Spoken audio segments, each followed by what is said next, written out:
Good morning everyone, I hope you're all well.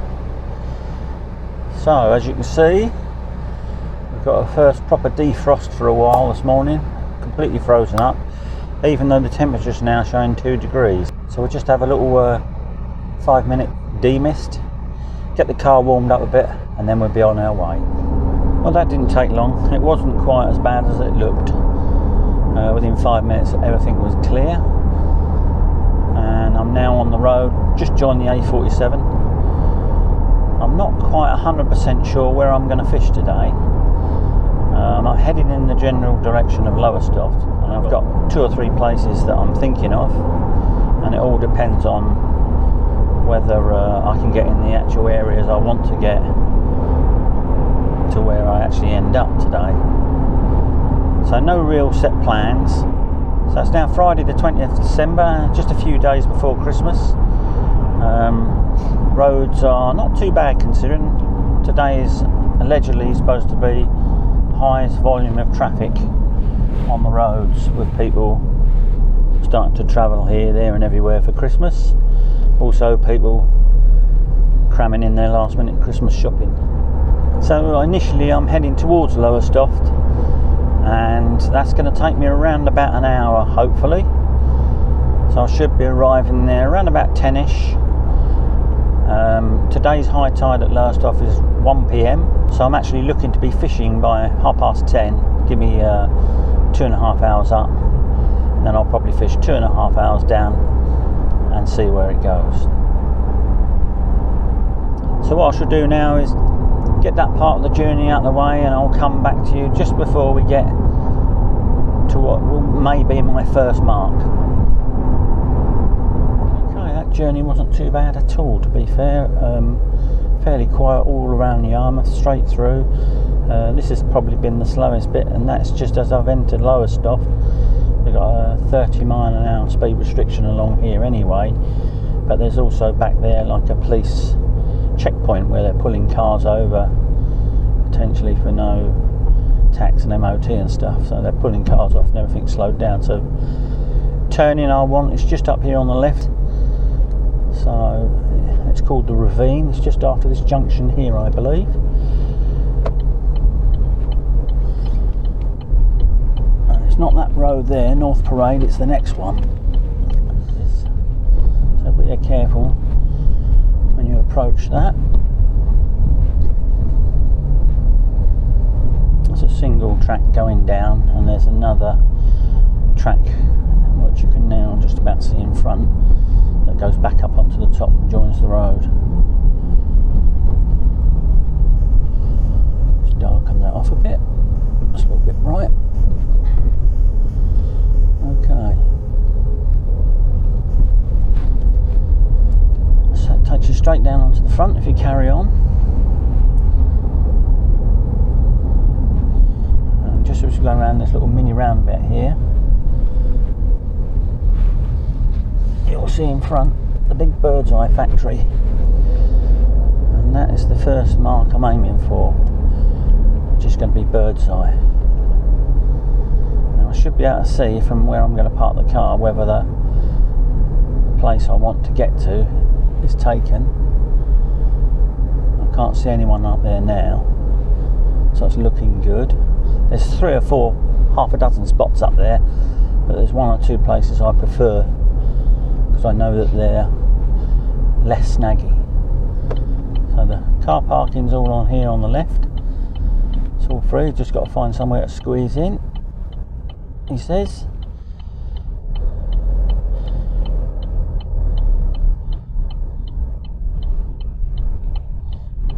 I think there's one right at the end here. It's a bit tight, but I think I can get in there.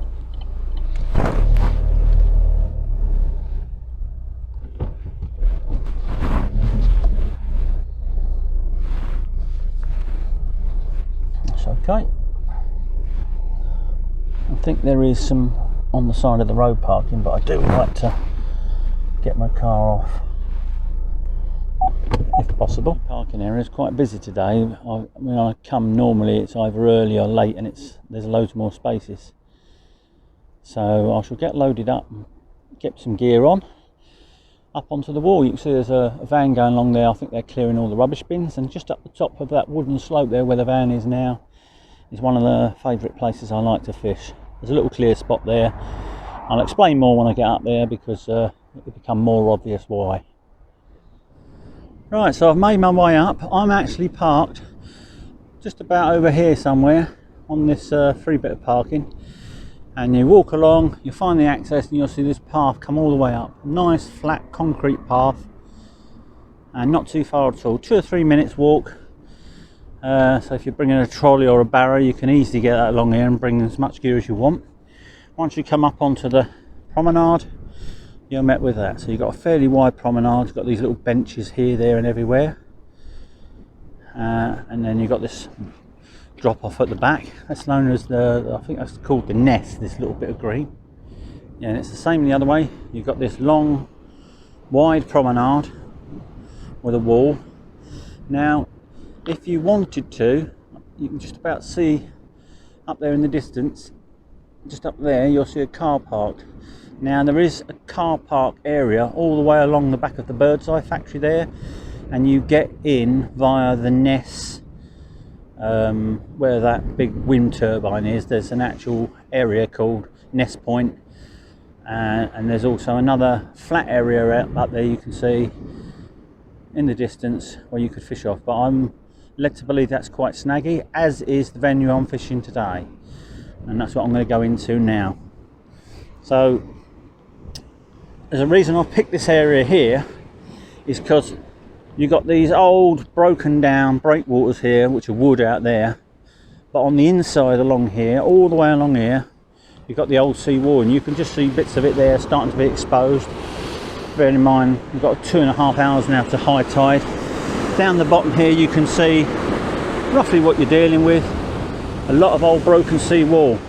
Now this part here is actually lower in front of me here, so there's more water above the rocks, the old broken sea wall part if you like. That means you can get your lead up and over it a little easier. All the way along here there's little parts. You can see up there there's a massive great lump sticking up, but to be fair, either side you can find gaps where the wall's not sticking up out of the water. Where it is now you can actually identify these little channels, and that's where you want to be fishing.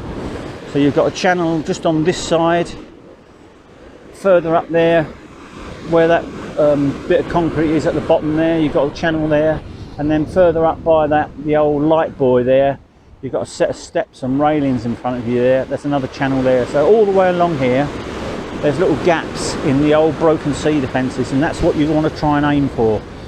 If you go in between and you're retrieving, you're bringing your tackle back, you can sometimes get hooked up on that old sea wall.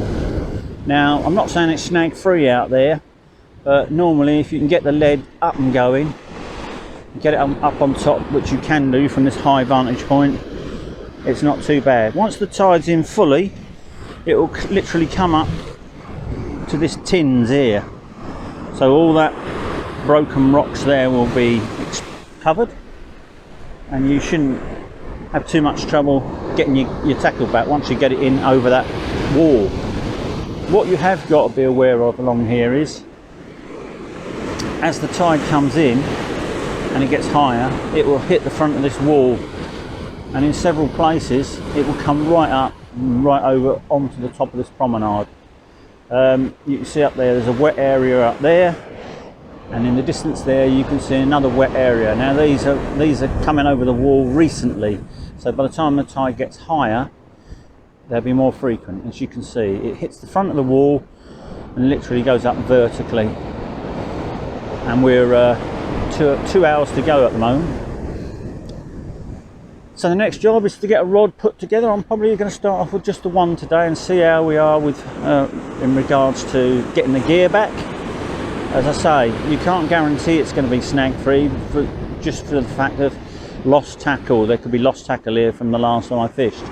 Now I did try and fish here in April, and I believe, if I can remember rightly, I think it was a bank holiday, it might have even been Easter weekend, and basically we brought all the gear up, set it all up, and it was just bedlam. There were so many people about, it was impossible, so we knocked it on the head. We only had a few hours fishing anyway, and it was pretty grim, to be fair. It was a nice bright sunny day. This promenade was absolutely full of walkers, dog walkers, bike riders, you name it. So we give it up as a bad job. Come back today, 20th of December, as you can see, there's not even anyone else fishing here, I can't see. Normally you'd get 3 or 4 people up on here, but obviously it's a Friday. Weekends are going to be busier. So, nice and comfortable, all my gear's over there. What I'm going to do now is, as I say, quickly set up one rod, have a couple of casts, make sure I can get everything back, and then we'll go through the procedure. Right, so once you're sort of set up, and you can see there, what I've done is I've jammed the tripod legs in. There's a little groove there between the wall and the pavement. Front tripod legs fit in there, and then what you do is you can then manoeuvre the back. Don't have to get your rods in. You obviously got to be aware that it's very busy up and down here. Just let a bike go through then. So obviously try and keep the rods not sticking right across the walkway, because someone will kick them, if not by accident. What I sometimes do is just turn that out at a slight angle and just come down the parallel with the walkway, if you like. But that's the setup for now. As I say, I'm going to start with one rod. The rig this morning is going to be fairly simple. What I've got there is a standard pulley, and that's about an 18-inch link on a 2-foot pulley. And what you can see I've done there is I've incorporated a lead lift, and that should help me get the lead to plane up a little bit quicker than it normally does, to make sure I can lift it over the lip on that old sea wall. It does help, but it won't stop it completely, and sometimes that can actually be worse if you're fishing a lead lift in a very snagging area. That's obviously easier to get caught. But for this morning, and I've used them on here before and they've worked a treat. So a lead lift to get your lead up off the bottom as quickly as possible. Let's go through the baits now. So on the menu this morning we've got our usual blacks, but they're frozen this time. I haven't got any fresh. I've got a little bit of squid there, some razor clams, so I can do a razor clam and blacks cocktail as I did in the last video.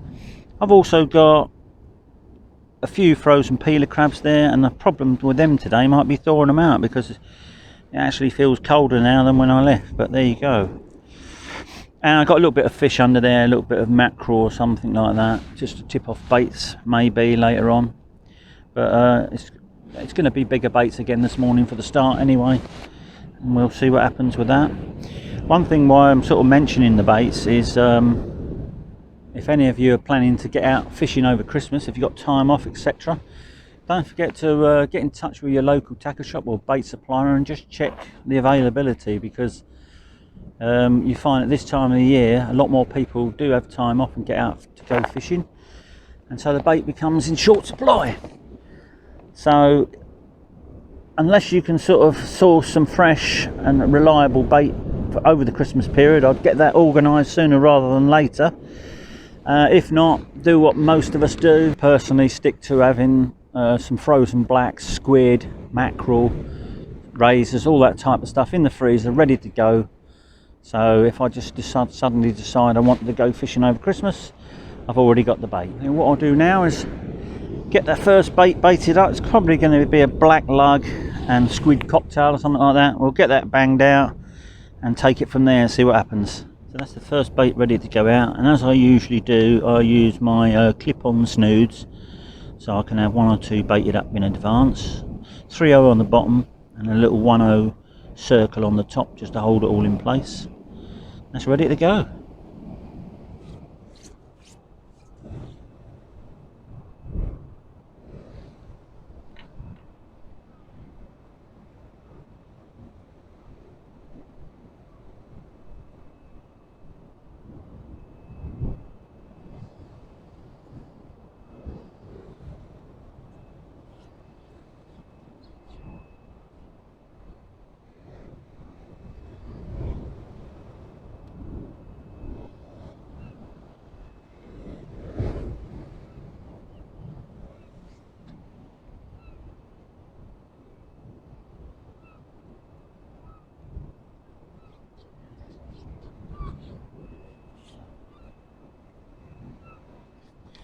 Just a simple overhead dump, no need to do messing around, swinging the lead around here. So that's the first one out. What I should do is give that 15 minutes. What we got? It's just 10:30. So got fishing exactly the right time I wanted to. 1 o'clock high tide. So I've got a couple of hours, 2.5 hours up to the top, and then we'll fish a few hours down. Flood tide, so it's pulling towards that groin, that wooden structure just to the left, right there. So what I've done is just literally pushed it a little bit to the left, and I'll keep an eye on it. If it starts getting dangerously close, then I'll have to walk up tide, as it were, walk up the wall a bit and then put it out again. One thing I have been advised on here is don't cast beyond the end of that wooden structure, because once you go beyond the end of there's 2 reasons. So just at the end of the structure there, sometimes you can see some pot buoys, and they're literally 20 yards past the end there. So really long casters could potentially go over the top of these pots, and you're not going to get that back. So I don't know if you noticed, but I always have a little glance up and down when I bring the rig in, and I'm going to drop the old rig on the floor just in case there's any dogs about, because they'll be on it quicker than the fish will be. More pedestrians than dogs at the moment, which is not too bad. I was just pleased to feel that come straight off the bottom and straight up onto the top pretty quickly. So touch wood, I'm in the right spot, and there's no fresh snags from the last time I fished it. Every now and again you're getting one of those little freak waves that hit the front of the wall, and it comes up in a massive great big plume. Not so much in front of me, but just to my left, it's absolutely hammering over. It's like I said, if you look when you get there, you'll see where the ground's already wet. I would avoid those areas. So if you set up anywhere near it, even at the back of the causeway here, some of those big waves are still reaching almost to the back. Got another 1 or 2 anglers now extremely to my right, setting up right behind the factory. That is the more popular place. It does get filled up quicker than anywhere else. There's a tap on that rod now, so I'm going to investigate that. What I'm hoping for really here is a real big pull down and a nice slack line, but we can all dream, can't we? You never know here, you never know. So if that rattles again, I shall get that in. Got my next bait ready. 2 little squid heads whipped up into a little compact bait. Push that out there and just see. Might attempt a dogfish. You never know. I'm waiting for me peeler crabs to defrost, then I shall get one of them on. So despite the fact that the fishing's probably not going to be very special today, it's going to be very ordinary. I can't think of a better place to be sitting 5 days before Christmas with those waves crashing onto the walls. It's very relaxing, very peaceful. I'm not making excuses early. It really is nice to just be sitting here nice and comfortable. And that is the beauty of fishing on this mark. You've got a bench here, I've got everything laid out, I've got my cup of tea brewing at the moment. Everything's to hand, all nice and comfortable. No sand to get everywhere. Just a couple of nice fish would be good. That might be asking a bit too much.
So, tiny little pouting is their first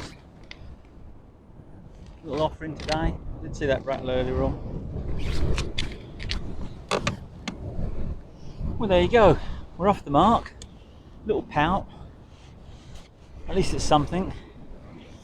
As I say, as I was at the rod there, a guy come along with 2 dogs, but he knew exactly what I was doing when I turned around and looked, and he said, "No, it's fine. I'm going down the slope."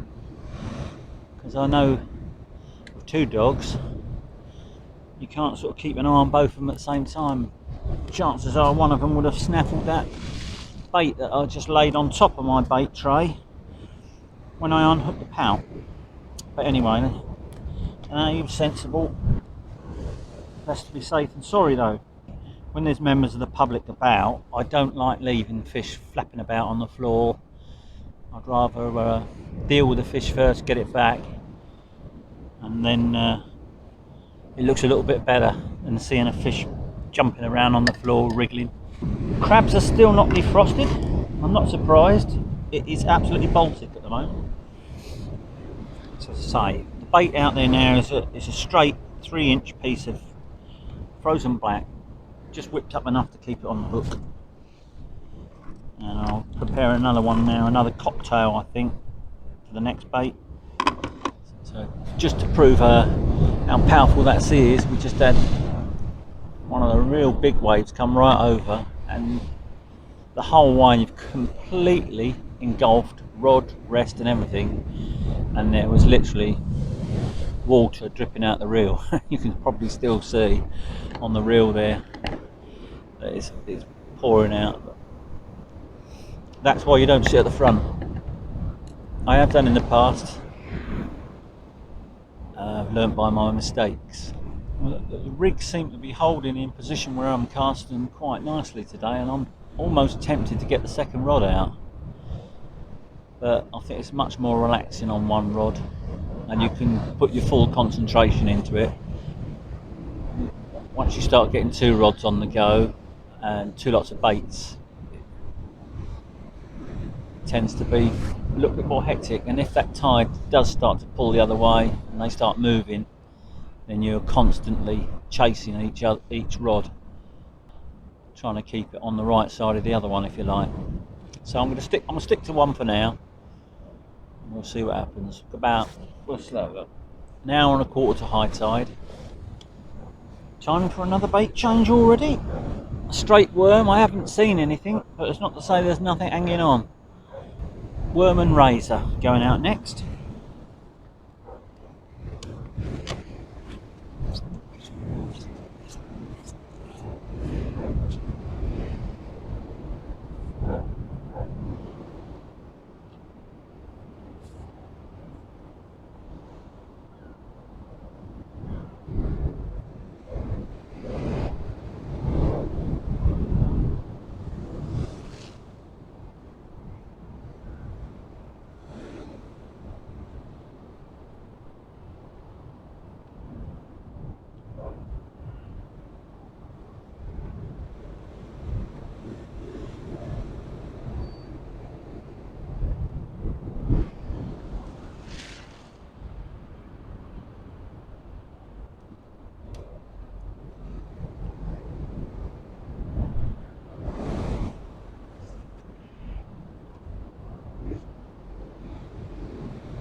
Completely untouched, that bait.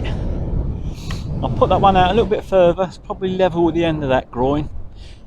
As I say, I don't really want to go too far past it, because it then does become a little bit more snaggy due to the fact there's a little bit more pull past there, and you get pulled into the snags easier. That's the theory I've been told. I'm just a little bit shy of that. Peelers are almost thawed now, so hopefully on the next cast I can get a peeler crab out there. Can sometimes make the difference at the right time. This time of year I personally don't think it makes too much difference, but it's worth a try. These were collected and frozen back end of last summer. Not collected by me, I might add. I'm not into collecting bait. I'm a bit past it for that. And these people who dig worms, unbelievable. When you start thinking about moaning about bait, just think about what goes into collecting it. There's no way in this world I would be able to do it now. Used to when I was younger, yes, but not for me. I'm quite surprised it's not white in a chuck, to be honest with you. That again, like I said earlier, it may be the fact that I'm using a massive bait on a big hook compared to what you would use when you're catching whiting. I may give in later on and put on something like with 2 hooks on, a little bit smaller baits, to see what happens. But I'd rather try and stick it out and get something a little bit better, if possible. There's the peeler bait ready to go. 3/0 hook, nice bit of peeler, dripping juices everywhere. Just had a few little taps on that. Seems quite weird today that them initial taps don't carry on. There's a few little rattles at the start and then that's it. Wouldn't be surprised to pick that up and reel it in with a little fish on there now, but I'll wait just in case. There it goes again. Just minute little taps. Well, I'm itching to get this peeler crab out, so I'm going to get that in and change that over.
There you go.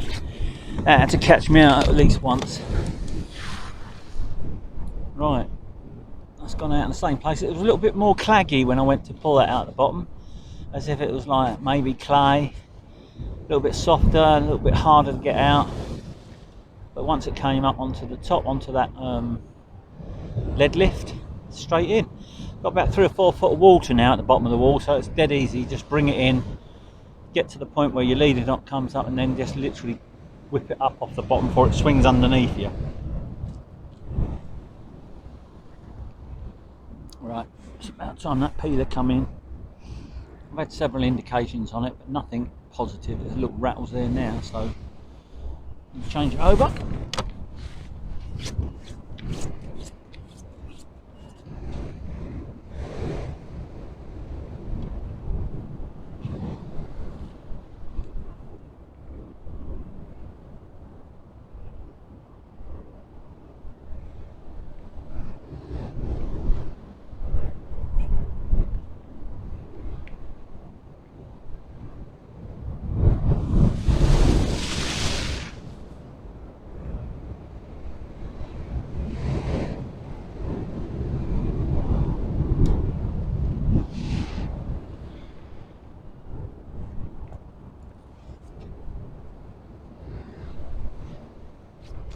Wasn't a great deal left of the peeler. As I say, I've seen a few rattles here and there. Just had some lunch, so all is good. Time for another cup of tea in a minute. I should imagine there'll be quite a few out over Christmas on this section. I remember it was either Christmas or New Year last year. I brought the dogs and my wife, and we had a walk along here, and it was rammed. Obviously everyone taking advantage, being on holiday. So bear that in mind if you do come at Christmas. You could find it very busy here, and therefore you could end up squeezing in a gap and losing loads of tackle. Right, as it's so quiet, I've decided to set that second rod up, and what I've done on there, I've just put a simple little 2-hook flapper. Now I've got worm on one, bit of squid on the other, size 1 hooks, and I'm going to whack that out to the left of the other rod. See what happens with that.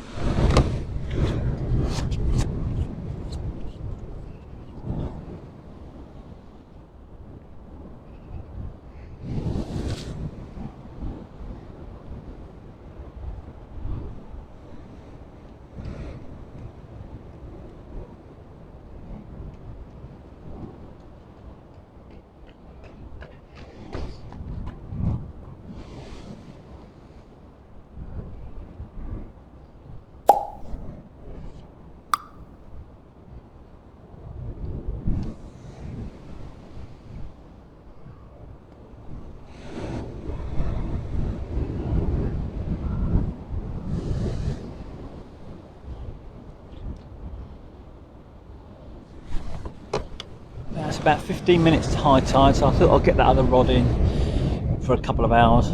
I can just put some smaller baits on there and just see if there's literally anything about. If there is whiting and pouting and things like that, they should take that smaller hook, smaller bait, and I'll carry on putting the big baits out on the other rod.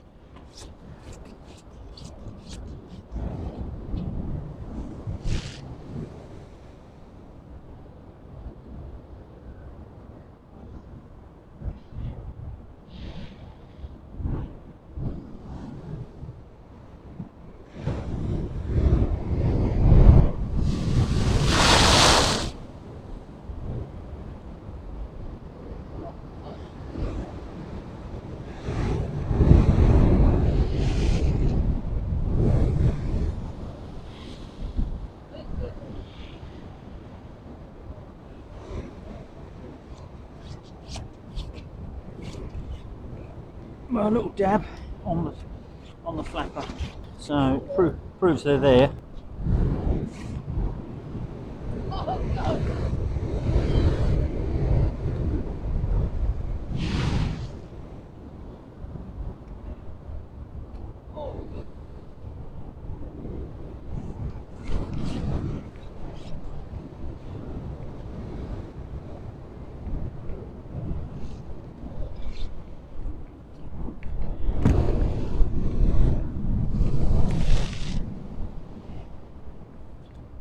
I think I mentioned earlier that area right up by what they call Nest Point itself, and there's like there's a big dial on the concourse there, which is marked with all the different distances from everywhere. So it's like a world map, distances from here to there, all marked out on the floor.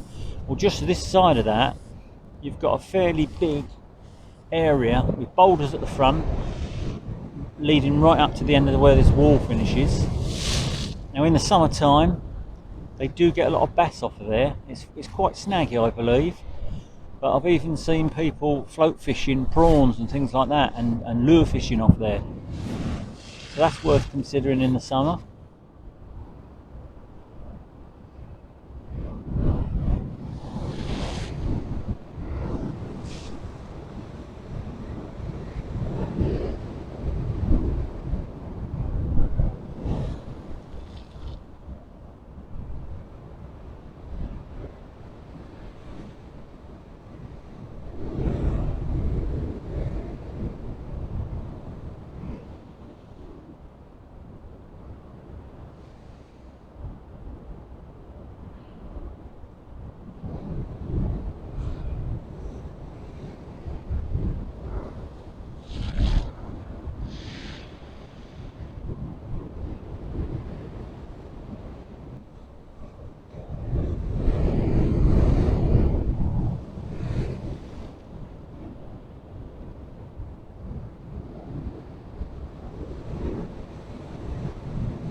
going to say, the whole time I was reeling that other rod in and changing the bait, that rod was rattling.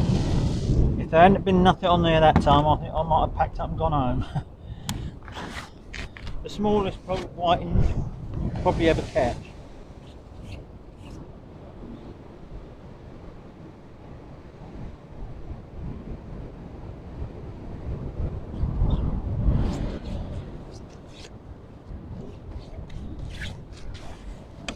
I just noticed the cars are now pulling up and the evening anglers are arriving for Friday night.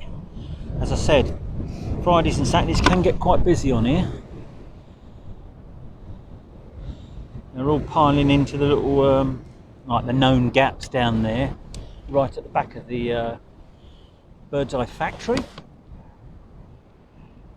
There is only one snag with fishing down there. You've got the constant smell of prepared food and like breadcrumbs and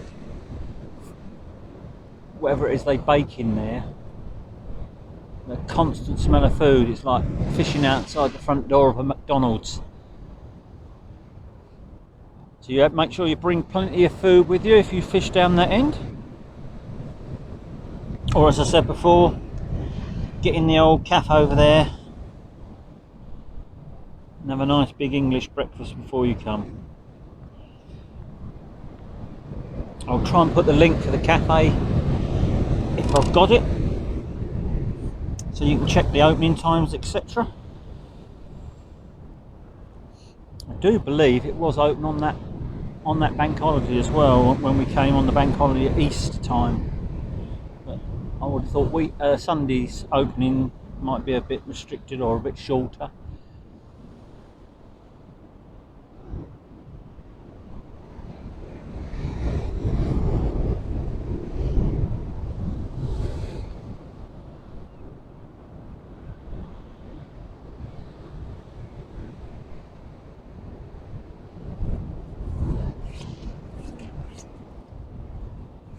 Postage stamp dab. They would explain the little stabby little bites. That one's perfectly lip hooked, size 1 hook. But I'm not sure if those sort of stamp of fish, that one's tiny. I don't think they're going to get that 3.0 in their mouth.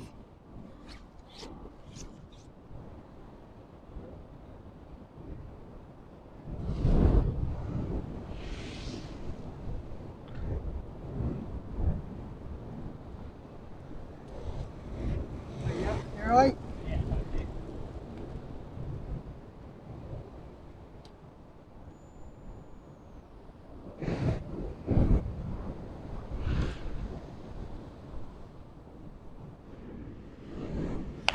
Right, time's getting on now.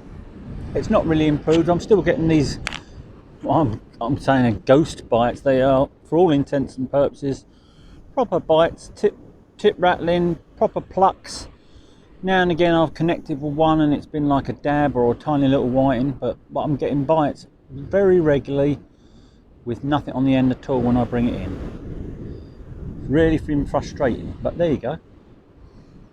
So just a bit of a recap for today. So coming into Lowestoft, just after you go past the big high school, you're looking for a left turn into a place called the Ravine. Down at the bottom of the ravine, you follow that road along, and that literally comes all the way along this road here, and that area over there where the buildings are, the white building, and that's all free parking there. I don't know, 25 cars, 20 cars, something like that. That's where I'm parked, right up the end there. It was busy this morning and I realised why. It was the cafe. So the cafe's just over here. Do a lovely cooked breakfast, and I should think half the builders and self-employed were in there having their breakfast this morning when I arrived, which was around about 9:45. So coming up onto the promenade here, got a big wide prom. Just be aware of when that tide comes up. Even on calm days, every now and again one of those waves will come over the top and it'll soak you, you know, and your gear. So set up at the back here. You've got these nice benches in between.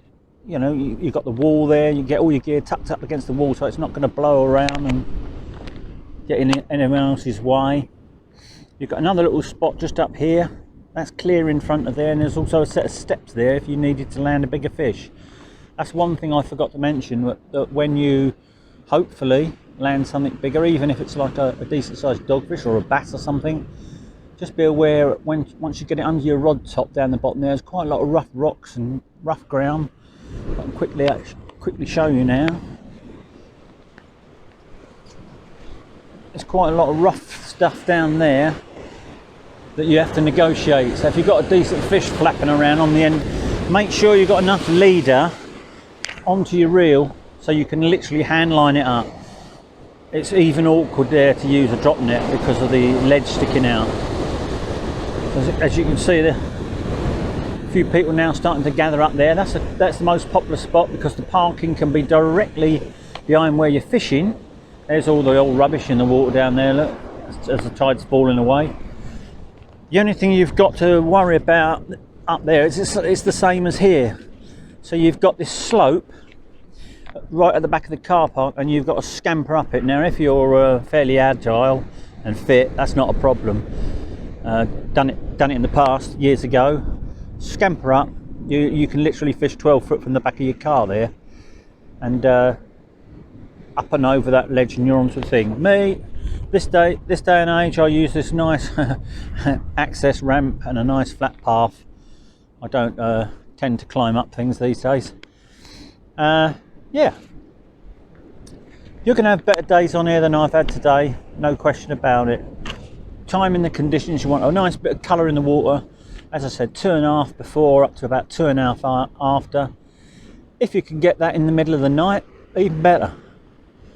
That'll give you a much better chance. But saying that, I've had decent hauls of dogfish, the odd bass. In the summer, I think they even get the odd hound off of here as well.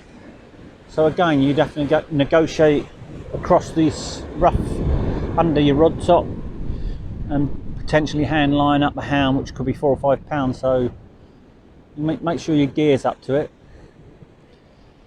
Cafe over there I mentioned, definitely worth if you want to fuel up before you start fishing. Also, thinking about what I said earlier, if you're in there and using their facilities, I would have think there'd be a toilet in there as well, so that would cover that. Apart from that, no other facilities up this end.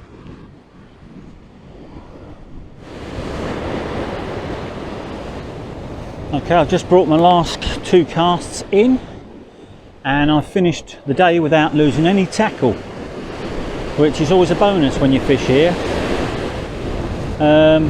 This spot has always been kind to me, and has always been fairly clean.